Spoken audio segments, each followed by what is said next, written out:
오늘 말씀은 창세기 1장 1절에서부터 5절까지 보도록 하겠습니다.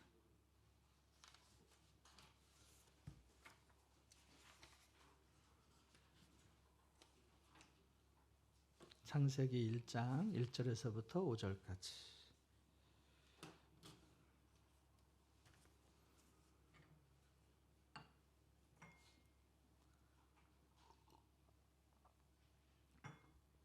우리 한 절씩 나누어 읽습니다.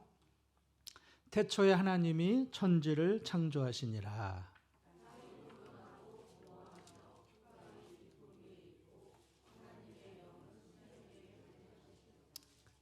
하나님이 이르시되 빛이 있으라 하시니 빛이 있었고,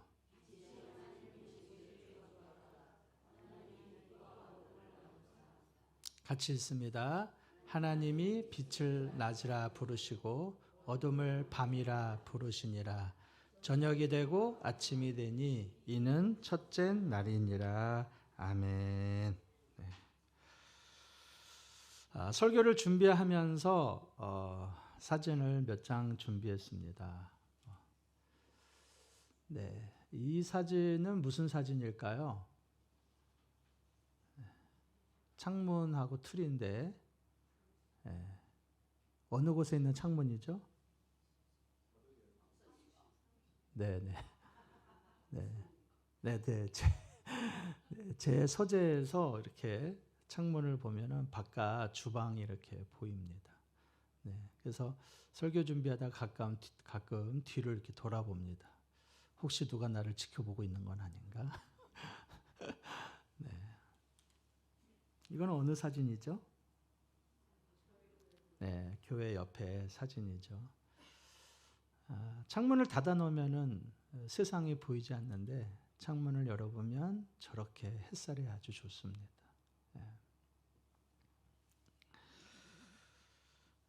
창은 어떻게 보면은 하나의 경계선이라 말할 수 있습니다. 그렇죠? 안과 밖의 경계선이죠. 그래서 창을 닫으면 바깥 세상이 보이지 않고 창을 열면 바깥 세상이 보입니다. 그래서 창은 하나의 경계선이에요. 경계선. 창이 없으면 안과 밖에 경계가 없습니다. 그렇죠? 창은 보호 기능을 하죠. 그래서 이제 오늘 저녁부터 비가 온다고 하는데 내일 축구 경기에도 비가 와도 합니다. 명도가. 알았지? 비 온다고 안 오면 안 된다. 네. 비가 오거나 눈이 오거나 바람이 불 때 창을 닫아 놓으면은 안에 있는 공기가 밖으로 나가지 않아서 평온하고 따뜻한 걸 느낄 수가 있습니다. 그래서 창은 하나의 보호 기능이기도 합니다. 창의 요소는 경계선이고 또 하나의 보호 기능을 하고 있죠. 네, 또 뭐 소음이 들릴 때 창을 닫으면 또 소음이 적게 되는 것도 보게 됩니다. 자, 세계관이라는 것은 무엇이냐? 세계관이라는 것은 어떤 지식이나 관점을 가지고 세계를 근본적으로 인식하는 방식이나 틀을 설명을 합니다. 세계관은. 그러니까 어떤 사람이 말을 할 때 그 사람이 어떠한 지식을 가지고 어떤 관점을 가지고 얘기하느냐에 따라서 그 사람의 세계관을 알 수가 있어요. 그래서 어떤 사람은 굉장히 비관적인 사람이 있습니다. 그 사람은 세상을 볼 때 비관적으로 보는 거예요. 여러 가지 뭐 상처가 있어서 그럴 수도 있고, 어떤 사람은 세상을 볼 때 굉장히 낙관적으로 보게 됩니다. 그러니까 그것은 다 그 사람이 가지고 있는 어떤 생각이나 가치, 그거를 가지고 말을 하는 겁니다. 그래서 세계관을 하나의 창틀이라고 얘기를 합니다. 창틀. 어떤 사람은 굉장히 부정적인 사람이 있고 어떤 사람은 굉장히 긍정적인 사람이 있습니다. 그것도 다 마찬가지예요.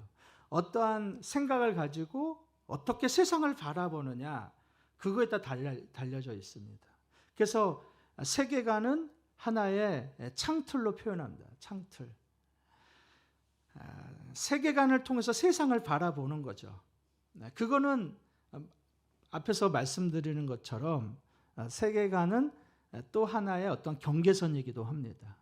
그래서 내가 가지고 있는 생각들, 그것을 통해서 세상을 바라봤을 때 그 경계선을 가르쳐 주는 것, 세계관입니다. 그러니까 예를 들어서 동성연애 같은 경우에서는 우리 세계관을, 우리 기독교적 세계관으로서는 받아들일 수가 없는 것이죠. 네.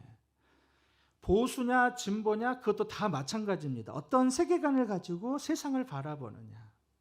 세계관은 그렇게 경계선이기도 하고 또 하나의 보호 기능이기도 합니다. 그러니까 어떤 것을 봤을 때 저게 부정적이다, 저것은 안 좋은 거다라고 모든 것을 판단하는 것은 그 사람이 가지고 있는 세계관이에요, 세계관. 그래서 여러분, 아이들에게도 마찬가지지만 성인들에게도 중요한 것은 그 사람이 어떤 세계관을 가지고 있느냐가 굉장히 중요합니다. 그 세계관을 통해서 말을 하기도 하고 그 세계관을 가지고 세상을 바라보기 때문에 그런 거죠. 그래서 올바른 세계관을 위해서, 바른 세계관을 위해서 그래서 책을 많이 보는 것도 마찬가지고 여행을 하는 것도 마찬가지고 여러 가지 경험을 하는 것도 마찬가지입니다. 그것은 다 내가 올바른 세계관을 갖기 위함이죠. 그리스도인들에게 중요한 것은 올바른 세계관을 넘어서 바로 기독교적 세계관입니다. 성경적인 세계관. 그것이 굉장히 중요하더라고요. 사실 제가 표어를 우리는 그리스도인입니다. 이거를 제가 정하면서 작년 연말에 되게 고민을 많이 한 것이 바로 그겁니다. 뭐냐면 사람들의 생각이 다 달라요. 너무도 달라요. 젊은 층과 또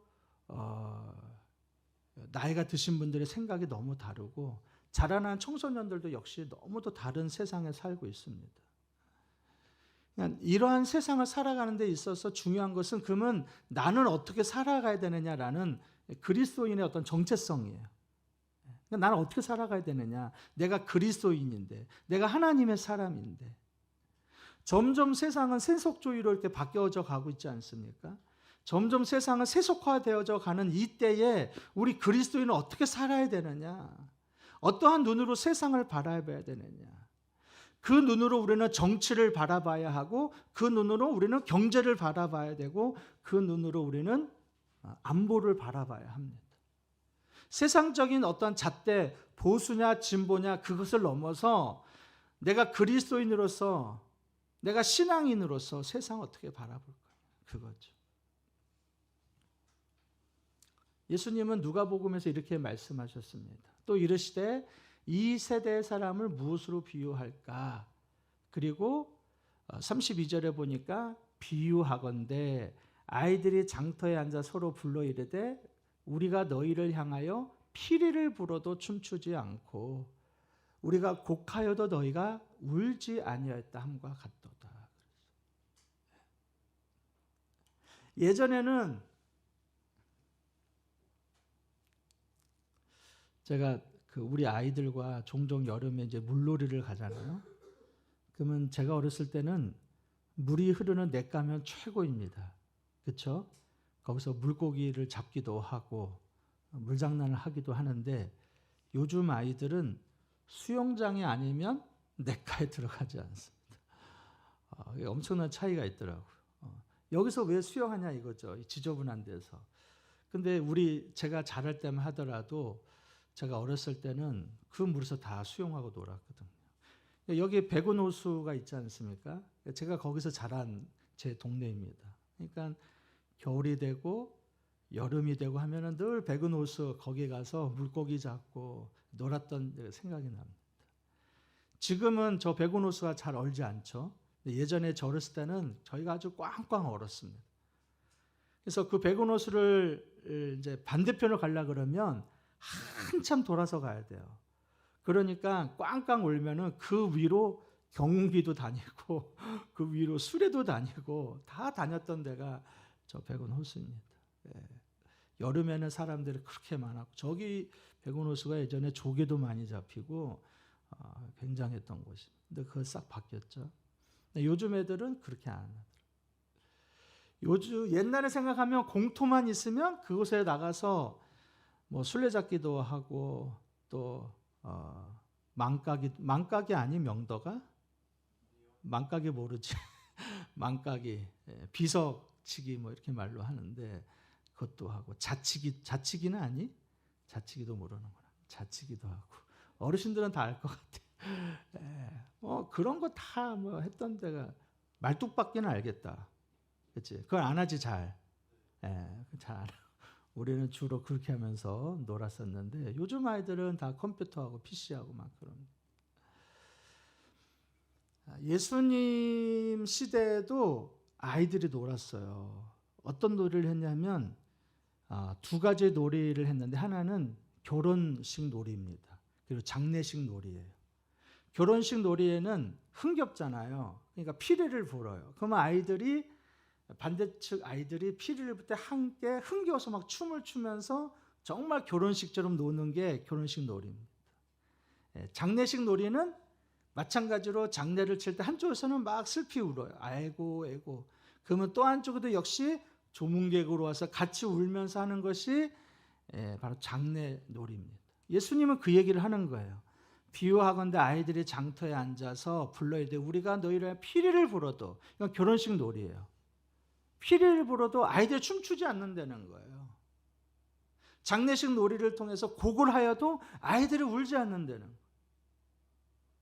무슨 말이냐? 그만큼 냉담하고 냉소적이고 무관심하다는 거예요, 아이들이. 근데 예수님 시대에 2000년 전만 그런 것이 아니라 지금도 마찬가지죠. 지금도 아이들이 서로 그렇게. 예수님 시대는 그렇다 그러면 오늘 시대는 우리가 5가지로 정의해 볼 수가 있습니다. 이 시대를 향하여서 5가지 문화가 있는데 첫 번째는 뭐냐? 포스트 모더니즘이라고 합니다. 포스트 모더니즘.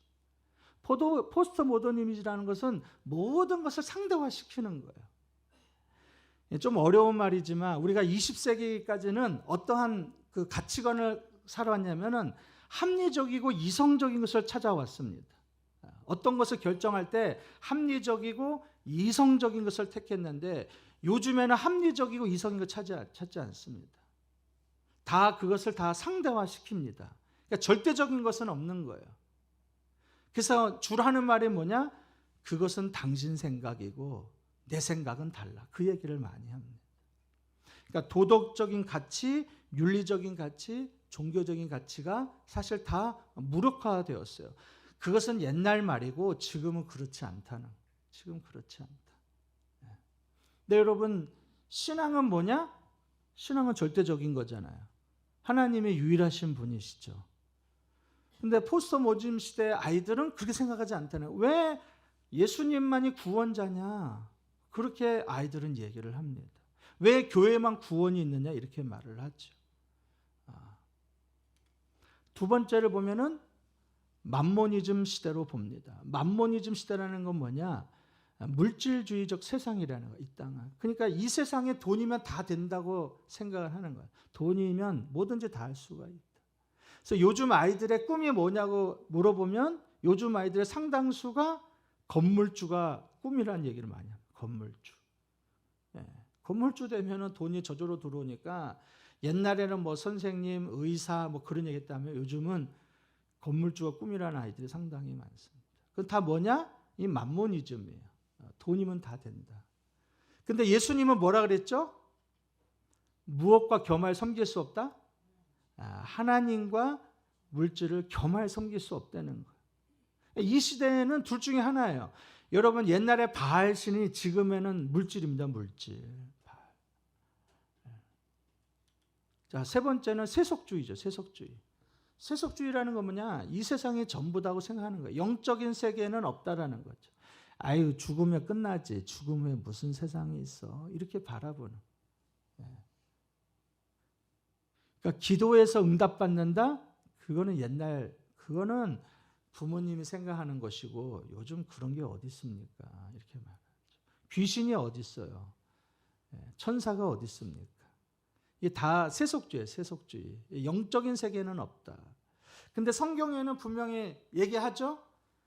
세상에는 두 가지 종말이 있다는 거잖아요. 하나는 뭐냐? 개인적인 종말이죠. 개인적인 종말은 우리 죽음 후에 사후의 세계, 천국이 있고 지옥이 있다는 거잖아요. 또 하나는 인류의 종말이지 않습니까? 인류의 종말. 세상이 끝날 때 예수님이 구름 타고 재림에 오시잖아요. 그건 다 성경에 나와 있는 이야기입니다. 성경에는 분명히 종말을 얘기하고 있어요. 그 사후의 세계를 얘기하고. 그러나 지금 시대 사람들은 믿지 않죠. 네 번째는 뭐냐? 쾌락주의입니다. 쾌락주의는 인생의 목적이 쾌락과 기쁨의 목적이에요. 그러니까 기왕 사는 거, 한 번 사는 거, 재밌게 살자 하는 것들이 세상 사람들의 생각이에요. 생각. 기왕 사는 거, 한 번 사는 거. 근데 성경에서는 뭐라 그러냐? 무엇이 행복이냐? 쾌락이 행복이라 말하지 않습니다. 성경에서는 하나님을 사랑하고 이웃을 사랑할 때 우리가 진정한 행복을 누릴 수 있다 이렇게 말을 하죠. 다섯 번째는 이기주의입니다. 이기주의는 자기중심적인 생각이죠. 자기중심적. 여러분, 이기주의가 심해지면 심해질수록 공동체는 무너지게 되어 있습니다. 그것이 국가이든지, 그것이 교회이든지, 그것이 가정이든지. 이기주의. 네, 이기주의. 그러니까 예수님이 말씀하셨던 이 세대를 향하여서 피리를 불어도 춤추지 않고 곡하여도 울지 않는다 그랬는데 지금 이 시대에는 그것보다 더 복잡한 시대에 살고 있어요. 더 복잡한 시대. 그래서 개인 편차가 굉장히 심하지 않습니까? 우리가 아시안컵에서 사실 요르단에게 패해서 요즘 신문에 보면 아주 시끄럽습니다. 결국 감독이 경질됐죠. 감독이 경질될 때 결정적인 게 있었어요. 그것이 혹시 뭔지 아세요?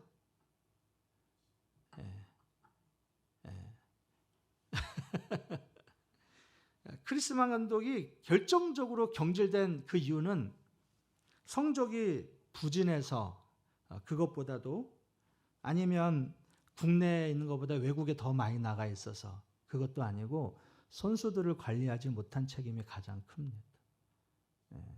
손흥민과 이강인이 어떠한 다툼의 소리가 계속 나오지 않습니까?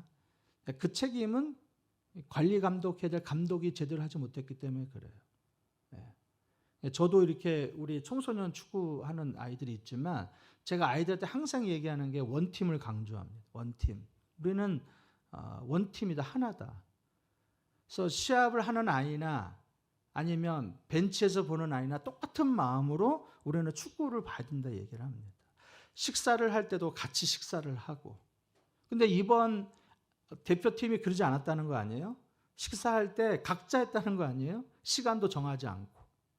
선수 이동할 때 각자 움직였다는 거잖아요. 옛날에 같이 움직였는데 각자 알아서 오라고 하니까 아이들이 다 누구는 KTX 타고 가고 누구는 비행기 타고 가고 지방에서 모일 때. 그게 선수에 대한 관리가 전혀 안 되는 거예요. 그래서 사실 경질된 거예요. 그게 제일 큰 요소입니다. 그리고 그 책임을 다 선수들한테 떠먹기 때문에 결국은 감독이 경질된 거예요. 원래는 그런 잡음들을 다 없애는 게 감독이 해야 될 역할들이거든요. 근데 그 역할을 하지 못하고 선수한테 책임을 돌리니까 다 무너진 겁니다. 왜 그래요? 이 세상이 그런 세상입니다. 여러분, 축구 경기만 그런 게 아니라 다 마찬가지예요. 선수들이 다 세계적인 선수잖아요. 근데 여러분, 대표팀만 그런 것이 아니라 일반 실업팀도 마찬가지입니다. 특별히 운동하는 친구들은 자기 전문적인 영역이기 때문에 다툼이 많아요. 그런 것들을 다 관리 감독하는 것이 바로 감독의 역할입니다. 이 세대가 바로 그렇다는 거예요. 뭐 죄송하지만 손흥민도 유명한 선수고 이강인도 유명한 선수죠. 나이 차이가 많죠. 사람들 막 얘기합니다. 어떻게 주장한테 이강인이 그렇게 할 수 있느냐 그런 얘기 들립니다. 근데 그런 것들은 다 다른 팀 어디서나 다 일어나는 일들이에요. 그런 것들을 부각시킬 이유는 없습니다. 왜 그러느냐? 가면 갈수록 선수들의 기량은 뛰어날지 모르지만 여전히 이기적이고 세속적이고 쾌락적인 그런 요소들이 다 있기 때문에 그렇습니다. 저는 그 장면을 보면서 우리가 사는 시대가 그런 시대다라는 게 당연하게 느껴졌어요. 당연하게. 우리가 이러한 시대 살아가는 데 있어서 그래서 우리의 기독교적인 가치관이 중요한 거예요. 우리의 세계관이 중요합니다. 기독교적인 가치관. 그 가치관으로, 기독교적인 세계관으로 그 사건을 들여다봐요. 말씀드렸던 것처럼 그것이 무엇이 됐든지 간에. 오늘 본문을 보면서 창세기 1장 1절에 태초에 하나님이 천지를 창조하시니라 라고 말씀하셨습니다. 태초에 하나님이 천지를 창조하시니라. 제가 이 설교를 언제까지 할지는 모르겠습니다. 원래는 이게 성경 66권에 그 가치관의 주제를 뽑아서 이제 설교를 하게 될 텐데, 오늘은 제가 이 첫 번째 이 설교를 준비하면서 창세기 1장에서 나와 있는 창조 신앙에 대해서 우리가 함께 좀 봤으면 합니다. 하나님이 세상을 창조할 때 그냥 창조한 것이 아니라 세 가지의 특징이 있습니다. 그 첫 번째는 뭐냐? 무에서부터 창조했다는 거예요. 그래서 1절을 보면은 태초에 하나님의 천지를 창조하시나 그래서 태초에. 태초라는 것은 처음 시작을 뜻합니다. 아무것도 없는 그 상태에서 하나님이 창조하셨다라는 거죠. 두 번째는 뭐냐? 질서와 조화롭게 창조했다는 거죠. 그래서 2절을 살펴보면 땅이 혼돈하고 공허하며 흑암이 깊음 위에 있고 하나님의 영은 수면 위에 운행하시니라 그랬어요. 세상을 창조할 때 세상은 무질서했습니다. 혼돈으로 가득하고 공허했어요. 그런 세상에 하나님이 질서와 조화를 가지고 이 세상을 창조하셨습니다. 이거 굉장히 중요합니다. 무질서한 이 세상, 공허한 이 세상에 하나님이 질서와 조화롭게 세상을 창조했다. 자, 세 번째, 말씀으로 창조했다는 거죠. 말씀. 3절을 보면은 하나님이 이르시되 빛이 있으라 하시니 빛이 있었고 그랬습니다. 하나님이 이르시되. 그러니까 세 가지를 보면은 무에서 하나님은 창조하셨고 혼돈과 무질서 가운데 질서와 조화롭게 창조하셨고, 세 번째는 말씀으로 하나님이 창조하셨다. 말씀으로. 그래서 1절부터 31절까지 쭉 6날 동안에 하나님께서 계속 만드신 일이 나옵니다. 해를 만드시고 달을 만드시고 바다를 만드시고 육지를 만드시고 식물을 만드시고 새를 만들고 그리고 짐승들을 만들고 마지막 6째 날에는 사람을 만드시고. 근데 하나님이 만드실 때에 첫째 날부터 6째 날 때까지 특별히 새를 만들고 짐승을 만들고 식물을 만들 때 성경이 강조하는 게 있습니다. 자, 21절, 12절, 21절, 25절인데 보면은 땅이 풀과 각기 종류대로 씨 맺는 채소와 각기 종류대로 씨 가진 열매 맺는 나무를 내니 하나님이 보시기에 좋았더라. 하나님이 큰 바다 짐승들과 물에서 번성하여 움직이는 모든 생물을 그 종류대로 날개 있는 모든 새를 그 종류대로 창조하시니 하나님이 보시기에 좋았더라. 하나님이 땅의 짐승을 그 종류대로 가축을 그 종류대로 땅에 기는 모든 것을 그 종류대로 만드시니 하나님이 보시기에 좋았더라. 여기서 계속해서 반복되는 게 뭐예요? 종류대로. 각기 종류대로. 아니 그냥 하나님이 첫째 날 동물을 만들었다. 둘째 날 새를 만들었다. 셋째 날 하나님 짐승을 만들었다. 그러면 끝나는데 하나님 그렇게 말씀하지 않았어요. 각 식물을 식물대로. 오늘 점심에 쌈 먹습니까? 그 쌈을 하나님이 종류대로 만들었다는 거예요. 배추, 또 쑥갓, 또 깻잎, 또 있나요? 제가 어제 저녁에 먹었거든요. 하나님이 씨 맺는 그 종류대로. 바다의 물고기를 종류대로 만들었다는 거예요. 짐승을 그 종류대로. 각기 종류대로 만들었다는 거예요. 그럼 왜 이것을 강조하느냐? 여러분 세상이 말하는 또 하나가 있습니다. 창조론과 대비되는 게 뭐죠? 진화론이에요. 진화론. 진화론이라는 것은 뭐냐? 생명체가 서서히 진화되면서 생물이 되었다는 거 아니에요? 서서히 진화되면서. 그리고 그 서서히 진화되는 것뿐만 아니라 변화되면서. 그렇게 해서 생명체가 생겼다는 거예요. 생명체가. 그래서 원숭이부터 시작되고 인류의 사람이 어떻게 생겼는지, 생물이 처음에 어떻게 시작을 해서 나중에 어떻게 번성하게 됐는지 다 진화론으로 설명을 하고 있습니다. 네.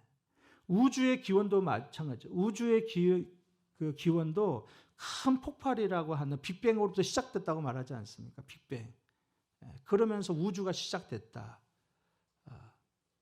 근데 그런 것들을 다 이야기를 하는데 그러면 어떻게 폭발이 시작되었느냐? 그것을 설명을 못해요. 폭발하기 전에는 어떠한 상태냐? 그것을 설명을 못합니다. 진화하기 전의 상태는 뭐냐? 설명을 못해요. 그것은 다 우연히 시작됐다는 거예요. 우연히. 우연이 무엇인가로 인하여서. 근데 여러분, 과학이라는 것은 우연이라는 건 존재하지 않습니다. 그렇죠? 진화론을 얘기하고 빅뱅을 얘기할 때 다 그 사람들은 과학적인 사실을 가지고 얘기한다고 하지만 우연이라는 것은 과학에서 입증될 수가 없어요. 그래서 진화론이든지 아니면은 빅뱅이든지 그런 모든 것들은 하나의 가설로 보는 거죠. 근데 성경은 명백하게 얘기하고 있습니다. 성경은 어떻게? 각기 종류대로 하나님이 만드셨다는 거예요. 심에 있는 채소를 만들 때 하나님이 각기 종류대로 만들고, 짐승을 만들 때 각기 종류대로 만들고, 바다의 생물을 만들 때 하나님이 각기 종류대로. 그래서 뭐가 진화되고 뭐가 변화된 것이 아니라 처음부터 하나님의 말씀대로 각기 종류대로 다 하게 만드셨다는 거예요. 그러니까 성경에다 대하면은 너무도 확실하죠.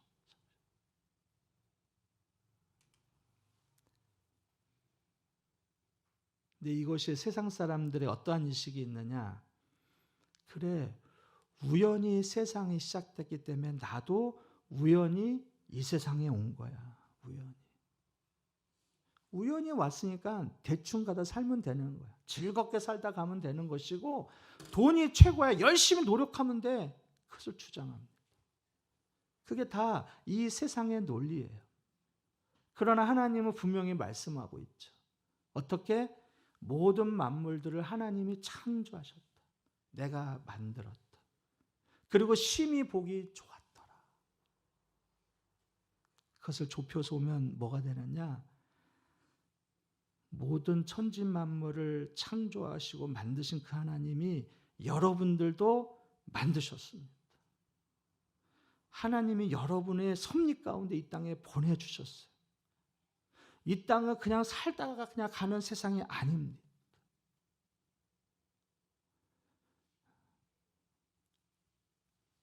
제가 그저께 우리 가족들에게 영화 한 편을 좀 보자 그랬어요. 영화 한 편. 그래서 무슨 영화를 봤냐면 소풍이라는 영화를 봤어요. 소풍이라는 영화 들어보셨어요? 네. 소풍이라는 영화. 그래서 임영웅이가 OST를 부르면서 지금 20만을 넘겼다고 합니다. 20만.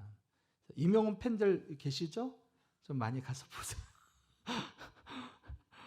감독이 100만 목표라 그러는데 가서 봤습니다. 근데 그 영화를 보면서 우리가 다 나이가 드는데 다 너무 절실하게 연기들 잘하더라고. 나이가 들면 손이 떨리고 기저귀를 차고 자녀들이 돌보지 못하고 친구들 중에 같이 어르신 친구 중에 한 명이 요양원에 들어갔어요. 그래서 요양원을 찾아갔습니다. 그래서 찾아갔더니 다 묶어놓은 거야. 그래서 왜 묶어놨냐 그랬더니 직원들을 폭행하고 이제 그렇기 때문에 묶어놨다는. 그래서 그걸 좀 풀어달라. 그래서 남은희 씨랑 김용옥 씨랑 같이 거기에 있는데 그 요양원에 있는 친구를 막 위로합니다. 우리 옛날에 같이 놀았던 중창단했던 노래도 부르고 합니다. 그러면서 우리도 다 여기 요양원에 들어와서 우리 같이 재밌게 살자 그렇게 하니까 요양원에 있었던 친구가 그동안 아무 말 하지 않더니 같이 살자 하니까 거기서 화를 냅니다. 그래서 했던 말이 뭐냐? 요양원은 집이 아니야. 나는 집에 가고 싶어. 그 얘기하더라고요.